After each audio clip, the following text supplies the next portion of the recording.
I want you to try a thought experiment with me. Imagine you're standing in a room, and I don't mean some grainy, pixelated video game room. I mean a perfectly simulated, photorealistic environment. The lighting is physically accurate, the shadows are crisp, the texture of the carpet is so detailed you can almost see the individual fibers. You put on the headset and your brain immediately goes, okay, I'm here. The illusion is perfect. But the room is empty, no windows, no furniture, no people, just you and this incredibly high fidelity carpet. So here's the question.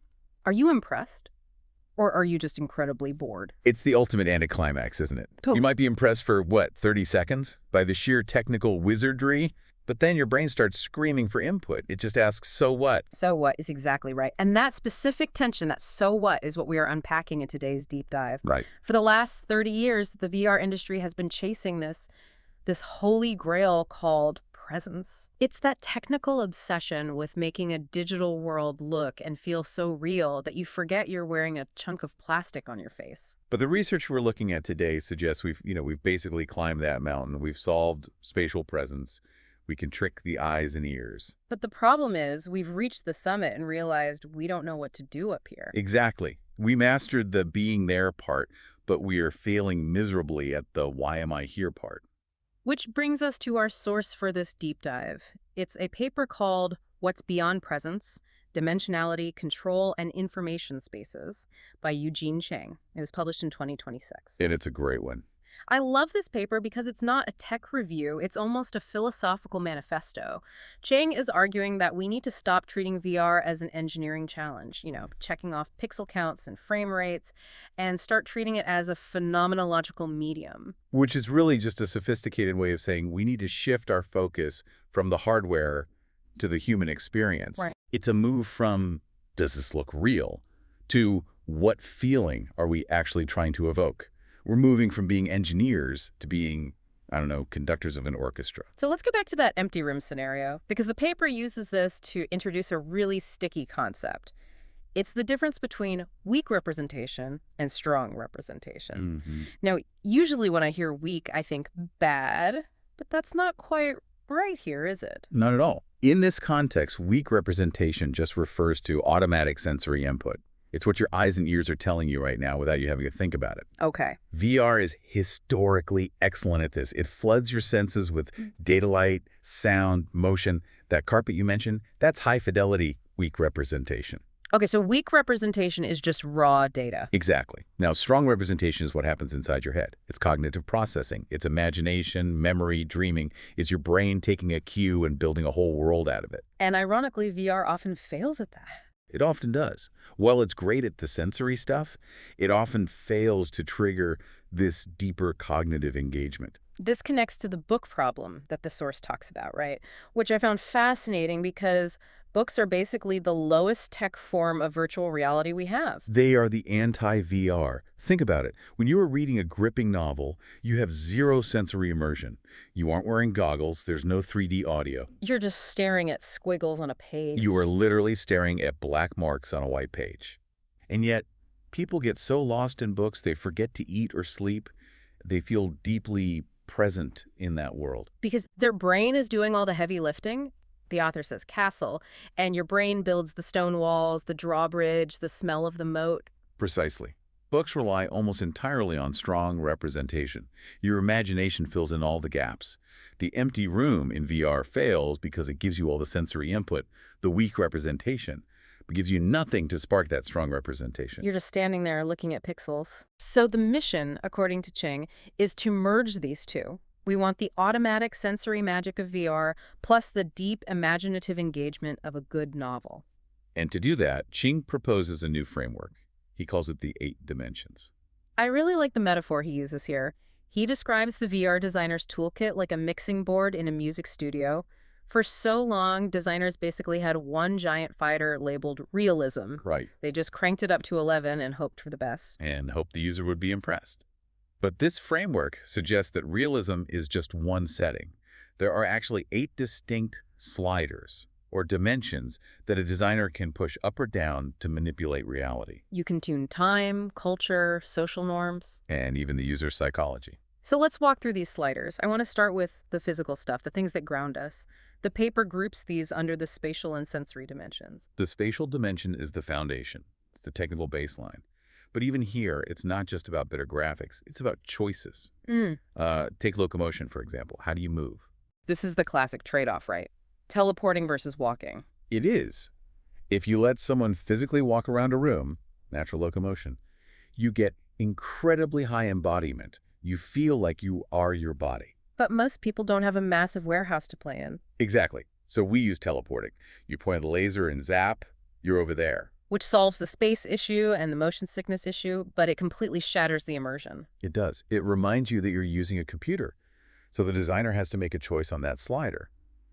Do I prioritize the feeling of being there, which is walking, or do I prioritize convenience and comfort, which is teleporting? And there's no right answer. No, just the right setting for the specific experience you're building. Okay, then there's the sensory dimension. This is where the paper gets a little wild.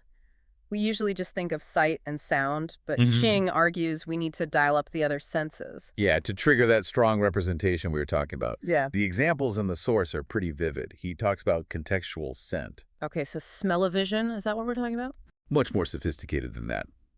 Imagine you were in a VR history lesson about a Civil War battle. You can see the soldiers, you can hear the cannons. That's weak representation. Right. But now, imagine the system releases a faint scent of gunpowder and sulfur. Oh, wow. That hits you on a primal level. It bypasses the logical brain entirely. Scent is directly linked to memory and emotion. Suddenly, you aren't just watching a battle, you feel the danger. Your brain starts pulling up associations with fire, with risk. It kicks in that strong representation. Exactly. But wait, the paper also talks about a dial for damage simulation, haptics that simulate pain. Do we really want that? It's definitely controversial. Player 1 has been shot. Please administer electric shock. That sounds legally actionable. Well, think about it in terms of game theory. Yeah. If there's absolutely no consequence to getting hit, if you're essentially a ghost floating through the level, there is no tension. Oh. A little bit of haptic feedback, a sharp jolt, or a pressure vest tightening, that increases the psychological stakes. So it moves the experience from watching a movie to surviving. Exactly. You don't dial it up to agony. You just dial it up enough to make the user hesitate, Right. to make them care about their virtual body. Okay, so we've built the body and the senses. Now we need to put that body somewhere. This brings us to the contextual dials, placeness and temporal. And placeness. That's a distinction I hadn't really considered. The difference between space and place. This draws heavily from the geographer Edward Ralph. Space is just geometry. It's coordinates. X, Y, Z. You can measure space. Right. Place is entirely different. Place is meaning. It's the difference between a house. And a home. Exactly. A house is just wood and drywall. A home is a place. So how does a VR designer turn a space into a place? By manipulating the authenticity slider. And here's where it gets kind of counterintuitive. We often assume that to make a place feel meaningful, it has to look photorealistic. The realism knob again? Right. But the paper argues that sometimes high fidelity is actually a distraction. If I'm trying to teach you about, say, a hydrogen atom, putting you in a photorealistic, cluttered laboratory might be overwhelming. There's just too much noise. So a stylized, almost cartoonish world might actually work better. Precisely. It creates better functional fidelity. By simplifying the visuals, you lower the cognitive load, and that allows the user to feel more inside the concept. You create a place of learning, not just a space that looks like a lab. That makes sense. It's clarity over eye candy. Yeah. Now, what about the temporal dimension, the time dial? Because VR creates its own time, doesn't it? It creates narrative time. Think about real life. A lot of it is incredibly boring. Tell me about it. Travel, waiting in lines, sleeping. In VR, we could use the compressed time slider. We just fast forward the boring parts. We do it in movies all the time, and we accept it in VR. But you can also play with linear versus nonlinear time. You can do things reality simply forbids. You could replay an event to see a different outcome. Like a choose-your-own-adventure on steroids. And think about the learning implications. In real life, if you make a mistake in a surgery, the patient dies. You can't just rewind. In VR, you can loop that moment of failure, analyze it, and retry it. That's power. You aren't just observing time, you're actively manipulating it to master a skill. And that engages the brain's what-if machinery, again, kicking in that strong representation. Okay, let's get into the messy stuff. The human element. The cultural and social dimensions. This is where we stop looking at the environment and start looking at the people. or the things that look like The people. cultural dimension is fascinating because it acts as a lens for how we interpret the world. The main slider here is familiarity versus novelty. So do I feel at home or do I feel like an alien? Exactly. If you put a user in an environment filled with symbols they recognize, architecture from their home country, familiar social cues, Mhm. they feel safe. They experience what the paper calls insideness. But if you dial that down and crank up novelty, You create alienation, or, if you do it right, intense curiosity. You drop them into an alien landscape with social rules they don't understand. That forces them to stop assuming and start observing. a powerful tool for empathy training. Absolutely. And speaking of empathy and social rules, we have to talk about the social dimension, specifically this Proteus effect. This blew my mind when I read about it. It's a very robust finding in psychology, and it's kind of unique to virtual environments. The Proteus effect describes how a user's behavior changes based on what their avatar looks like. You're kidding. So if I look like a giant, You subconsciously start acting more confident. You might negotiate more aggressively. There was a study where people given taller avatars actually demanded more money in a negotiation game than people with shorter avatars. that is wild. So it's not just how I see the world, it's how the world seeing me changes me. Precisely. And the designer has control over that. If I want you to be a better learner, I might give you an avatar that looks like a scholar or an explorer. If I want you to be more social, I give you a face that looks friendly and approachable. We are essentially hacking the user's self-perception. We are. Yeah. And then you have the distinction between agents and avatars. An avatar is you or me, a human. An agent is AI. And we have a dial for how we treat them. This is uncanny valley territory, isn't it? It is. We instinctively give human-controlled avatars more personal space. We trust them more. We treat agents, well, like furniture sometimes. Yeah. So if a designer wants a high-trust environment, they need to either ensure the avatars are real humans or design the agents to mimic those subtle human cues so perfectly that we suspend our disbelief. Let's move to the final set of dials, the cognitive and psychological dimensions. This feels like the output of all the other sliders we've talked about. It is, really. The cognitive dimension is about brain power, and the main slider here is overload versus underload. I feel like I live my life in overload, so I know what that feels like. Most of us do. Mm-hmm. In VR, if you have too much complexity, flashing lights, rapid text, complex controls, you get anxiety, you get confusion, the brain just shuts down. But if you have too much simplicity underload, you get our empty room again. Boredom. Exactly. The designer has to tune this dial to keep the user in the flow state, that Goldilocks zone where the challenge perfectly matches your skill level. The paper references Kolb's experiential learning here. VR is perfect for doing rather than reading. You don't read a manual on how to fix a jet engine, you reach out and turn the wrench. Exactly. And finally, the psychological dimension, the heart of the matter. Mm-hmm. This focuses on valence, so positive versus negative emotion. And this isn't just about making people happy for the sake of it. It's about biology. Positive emotions like curiosity and joy release dopamine. And dopamine is basically the save button for memory. That's a great way to put it. Dopamine locks in attention. If a VR experience is designed to evoke curiosity, a positive valence, the user learns faster. But the paper also talks about narrative transport, Right. using story structure to physically change a user's beliefs. It's the diegetic effect from film theory. If you care about the hero, you internalize the message. So we have these 8 dimensions. We have this massive mixing board. We can control time, space, your body, your senses, your self-perception.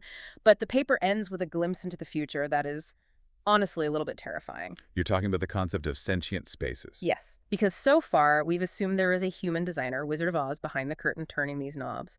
But what happens when we hand these dials over to an AI? This is the logical conclusion of the framework, and it's where things get very sci-fi. Right now, a human designer sets the lighting, the mood, the difficulty. But in a sentient space, the environment itself is agentic. So the room is alive. In a sense, imagine a VR room that is monitoring your biometrics in real time. It knows your heart rate, your eye movement, your pupil dilation. It knows your cognitive load. Wait, pause there for a second. You're telling me the room knows I'm bored before I consciously realize I'm bored? Yes. And it knows if you are stressed. It knows if you are confused. So what does the room do? It adjusts the sliders on its own. If your heart rate spikes and your pupils dilate signs of stress, the room might subtly lower the ambient lighting. It might simplify the task you're working on to reduce cognitive load It might release a calming scent, Or if I'm getting complacent, it could throw a tiger at me. or just increase the difficulty of the puzzle. But yes, the environment modulates itself to optimize your experience, moment to moment. It's no longer just a 3D web page. It's an information flow tuned specifically to your psychology. That sounds incredible for education. A classroom that knows exactly when I'm confused and explains it differently, but it also sounds like a total loss of agency. It is. If the environment is manipulating your emotions to keep you happy or engaged, are you really in control? Mm. We are moving from spatial presence, the illusion of a place, to a manipulated, curated experience of reality. The empty room is solved not by adding furniture, but by adding an intelligence that watches you. So what does this mean for you, the listener? The next time you put on a headset, don't just look at the pixels, don't just marvel at how sharp the edges are. Look for the dials. Ask yourself, why did the designer choose this specific locomotion? Why is there music playing right now? Why does my avatar look like this? And how is it making me behave? We are entering an era where reality is a design choice. The 8 dimensions are the toolkit. The question is, who is turning the knobs? And that leads to a provocative thought to leave you with. If a sentient space can adjust reality based on your subconscious reactions before you even have a conscious thought, Who is actually in control of the experience? Is it you? or is it the room? Something to think about while you're buffering. Thanks for diving deep with us. See you in the simulation.